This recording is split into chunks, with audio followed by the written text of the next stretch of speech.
It started with a laugh that wasn't meant to last longer than a few seconds. But it did, because it carried warmth. It carried something familiar yet forbidden. He was my husband's old friend, someone I'd only met twice before. But that evening at the housewarming, when he offered to help me fix the flickering light in the guest room, I didn't know he was about to switch on something deeper inside me. His voice was steady, deep, too calm for a man who noticed how my robe barely covered me. "Hold the bulb steady," he said. "I don't want it to slip." But the real slip happened in me. My heart did. My logic did. My restraint did. The room was quiet, except for the faint buzz of the lamp. His breath was behind my ear, his hand brushing mine, accidentally, deliberately, I couldn't tell. And then, he laughed. That slow, daring kind of laugh that tests your boundaries before breaking them. "Your husband's lucky," he said, his tone turning thick. "Why?" I asked, pretending to be casual. He looked down at me, eyes dark like night rain. "Because if I were him," he said softly, "I wouldn't leave you alone with a man like me." That was the first spark. Fire. Hey guys, before I continue, if you're loving how this story is heating up already, don't forget to like, share, and subscribe to this channel for more real-life infidelity confessions that will leave you breathless.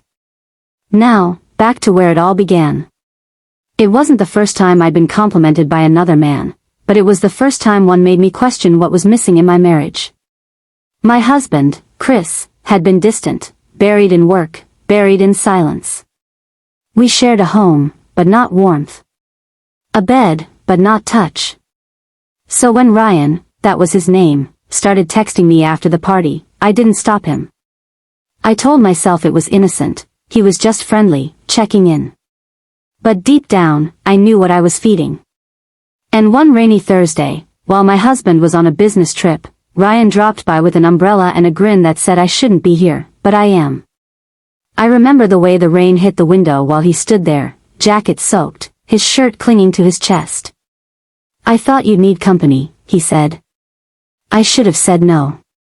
Instead, I said, "You better come in before you get drenched." But I was already the one drowning. We sat close on the couch, his knee brushing mine. He smelled of mint, rain, and a sin I wanted to commit. When he leaned in to wipe a drop of rain from my cheek, I didn't pull back. I inhaled. I melted. "Are you sure about this?" he whispered, his thumb tracing my lip. I didn't answer with words, only with the tremble of my lips meeting his. That first kiss, God, it was reckless. His lips were hungrier, firmer, more searching than I'd ever known. It wasn't love. It was discovery. His rhythm was patient yet demanding, his hands careful but sure. And when he finally broke the kiss, breathless and smiling, he said, "See, some implements just do better than others."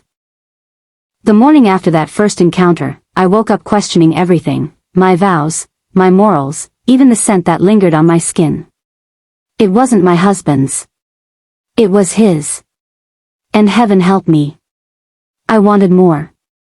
"Before we go on," he'd said that night, voice rough but careful, "I need to know if you'll regret this tomorrow." Tomorrow? I'd whispered, "I'm already regretting stopping." That line replayed in my head all day like a forbidden hymn. I tried to distract myself with the usual, emails, errands, the illusion of control, but my mind kept looping back to the heat in his stare, the way his confidence filled the spaces my husband had long abandoned. It wasn't love. No, not yet. It was curiosity turned physical. And curiosity, I've learned, can be a dangerous aphrodisiac. That evening, his text came in. "Still thinking about how you trembled when I traced your spine. Dinner?" I should have said no. Instead, I replied with a location. At the restaurant, his eyes didn't wander. They stayed locked, like I was the only reason the room existed. His conversation wasn't poetry, but the pauses between words did things to me. He leaned closer. "You look like you're running on borrowed calm," he murmured. "You're the reason I'm out of peace," I answered before I could stop myself. His grin was wicked, slow. That was when I realized, his implement, his control, his rhythm, his understanding, wasn't just physical. It was psychological. He studied me. And then he unmade me. Quick pause. If you're still listening, don't forget to like this video, subscribe, and share if you've ever felt trapped between guilt and craving. Your story might not be mine, but emotions like these? They're universal. He didn't rush. That was what made it unbearable. Each touch felt like a question, each response, an answer I didn't know I had in me. He knew what to do without asking, something years of marriage never taught my husband. I was learning that there's a fine line between healing and destruction. And I was dancing on it barefoot. When he finally pulled me close, whispering, "You taste like a confession," I realized this wasn't going to end cleanly. No sin ever does. The room was dim. Only the faint hum of the ceiling fan whispered above us, slicing the air with slow, lazy rotations. His breath, it danced on my skin like temptation reincarnated. I didn't plan this. I didn't plan him. But isn't that how sin usually comes? Quiet. Smooth. Intentional, yet coated in innocence. He didn't ask for permission. He asked for silence, and I gave it. Because my body spoke louder than any no ever could. When his lips found mine, it wasn't a kiss. It was an ignition. A collision of loneliness and desire, burning through all the excuses I had ever told myself. The way he held me, the way his hand traveled my spine, it made me forget my vows, my ring, my husband's soft apologies that had stopped feeling sincere. He didn't rush me. He studied me. Every exhale, every tremor, he learned me like a language only his fingers could translate. And when he whispered my name, it wasn't lust anymore. It was possession. The kind that melts resistance and rewrites memory. If you're watching this right now, I whispered into the mic of my confession, don't forget to hit that like button, because some sins deserve to be heard. Not glorified, but confessed. His tongue found my weakness. And I found my undoing. It was soft at first, a slow rhythm that built into something dangerous. Each move erased a bit of my guilt, painting pleasure over every broken promise. He was deliberate, as if he wanted to prove that the previous never really knew what to do with me. The room smelled like lust and lavender, like something forbidden yet achingly beautiful. I felt myself drift, somewhere between shame and ecstasy, where time slowed, and only his rhythm mattered. Don't forget to subscribe, I breathed out softly, because what happened next, even I wasn't ready for. That was the first taste of sin. And it was so good, it made forgiveness feel unnecessary. The first time his hands trailed down my spine that night, I almost forgot how to breathe. His touch wasn't demanding, it was patient, studying me like an art he'd long dreamt of mastering. I could tell he wasn't rushing to please himself, he wanted to understand me. And that, right there, was my undoing. Soft sigh. Before I go deeper into that moment, please, if you're listening right now, don't forget to subscribe to this channel. Hit the like button if you've ever been touched by someone who made you question your own resistance. Because that's exactly what he did to me, he shattered every rule I thought I had. Back to that night. The lights were low, jazz whispering in the corner, and my body was already betraying me with every shallow breath I took. He pressed against me from behind, his warmth seeping through my skin like confession through lips too afraid to speak. He didn't say much, just small murmurs, soft chuckles, but his silence carried dominance. He led, and I followed. He explored, and I yielded. It wasn't like with my husband, no mechanical rhythm, no obligation. With him, pleasure was slow destruction, and I loved every second of being ruined. His fingertips paused just beneath my neck. "You always tremble here," he whispered. I wanted to lie. I wanted to say no. But the truth slid out between my gasps. "Because you make me remember what I forgot to feel." He smiled, and for a heartbeat, everything stopped. His hand came around, cupping my jaw, tilting me until our eyes met. There it was again, that look. The one that told me he knew exactly how far he could take me, and that I'd let him. When he finally kissed me, it wasn't gentle. It was claiming. The kind of kiss that rewrites a woman's body map.